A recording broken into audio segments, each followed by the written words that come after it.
At the very end of Olayinka Street, almost swallowed by a line of gossiping mango trees, stood Mama Chidinma'S compound. It was a large, old house, its green paint cracked and peeling, its rusted zinc roof groaning a sad song every time the wind decided to blow.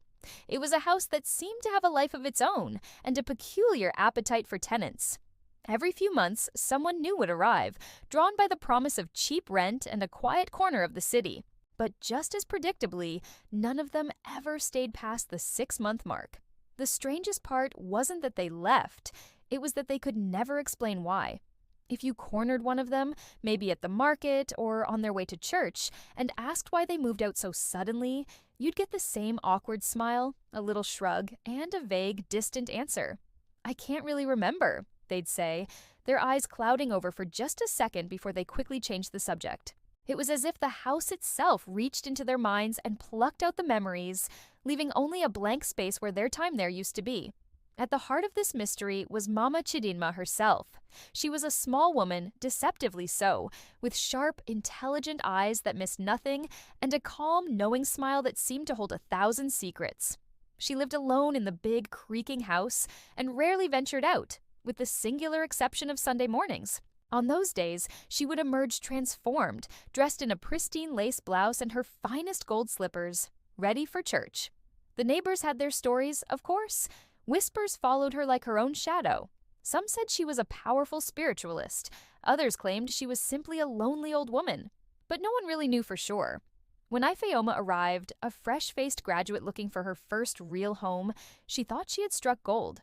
The rent was unbelievably low for a room so spacious and tidy. It felt like a blessing. Mama Chidinma sealed the deal with a gesture of pure warmth, welcoming her with a steaming bowl of agouti soup and a heartfelt prayer for her prosperity and good luck. That first evening, Ifeoma felt safe, even cared for. But the house had other plans. After her very first night, things began to feel off. It started subtly. A faint murmuring that seemed to come from inside the walls, like the wind was trying to whisper secrets just for her. Her bathroom mirror would fog up at random, even when the air was cool and dry. And then came the moment that truly chilled her. One afternoon, while braiding her hair, she glanced at the mirror and saw a reflection that was not her own. It was a fleeting image, a shadow in the glass that didn't match anything in the room. It was gone in a heartbeat, but it left her own heart racing, a cold dread seeping into her bones. She tried to rationalize it, but the feeling wouldn't go away. She finally gathered the courage to mention it to Mama Chidinma, hoping for a logical explanation. The older woman simply smiled her serene, unreadable smile. "Don't worry, my daughter," she said, her voice like smooth honey. "Old houses sometimes play tricks on the eyes. Just keep your light on at night and sleep in peace."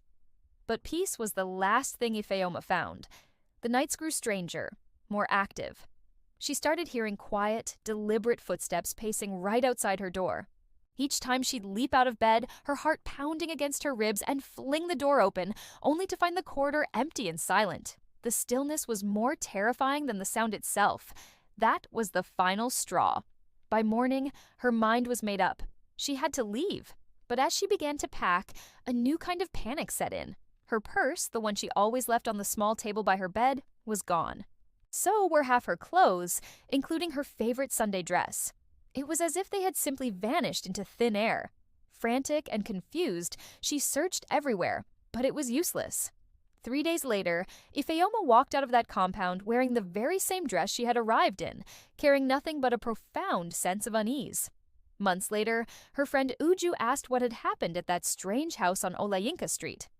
Ifeoma frowned, a flicker of confusion crossing her face.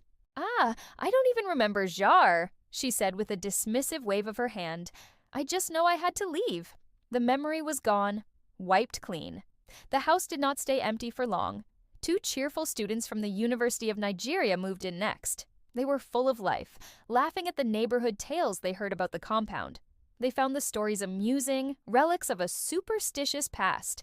They stayed for 3 months. Then, without a word, without a single warning, they were gone. A neighbor noticed their door had been left wide open. The lights were still on. A half-eaten plate of rice sat on the table, and their belongings were scattered around the room as if they had just stepped out for a moment and never, ever returned. Next came Chuka, a carpenter. He was a tall, confident man, practical and grounded. He had no time for neighborhood tales and superstitions. He took the room at the back of the compound and, seeing its state of disrepair, even promised Mama Chidinma he would fix some of the broken doors and creaking windows. He saw it as a challenge, but the house seemed to resist him.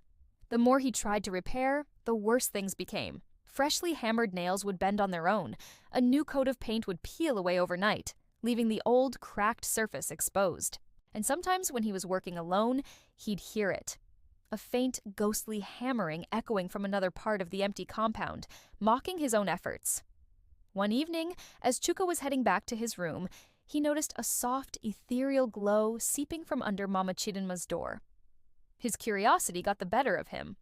He crept closer, pressing his ear against the wood. He could hear her voice, soft and steady, speaking in a calm, conversational tone. It sounded like she was having a gentle chat with someone. Peeking through a tiny crack in the doorframe, he saw her. She was sitting by a large bowl of water, her face illuminated by the strange light coming from within it. She was gazing into the water with a peaceful, almost blissful expression, her lips moving silently. A cold shock ran down Chuka's spine. He didn't know what he was seeing, but he knew it wasn't right. He backed away slowly, hurried back to his room, and packed his tools and bags before the sun came up. He left without a word to anyone, but he left something behind. The neighbors noticed it a few days later. A faint, dark mark had appeared on the wall outside his old room. It was shaped almost like a human shadow, stretched and distorted, as if it were trying to pull itself free from the plaster. Years went by. The house on Olayinka Street became a place people actively avoided. Newcomers to the area were warned away. When asked why, the old neighbors would just shake their heads. "No one stays long there," they'd say with a sigh. And the funny thing is, they never remember living there at all. And what of Mama Chidinma? She remained. You could see her every evening, sitting on her veranda, a small, still figure watching the light fade from the sky. And sometimes, if you were close enough, you might see her smile that soft, secret smile and whisper to the gathering dusk. Soon, my children will come visiting again. Thank you so much for joining me on this journey into the mystery of Mama Chidinma'S compound. If you love stories that send a little shiver down your spine, make sure to hit that like button and subscribe to the channel. We have so many more tales to share. We'll see you in the next video.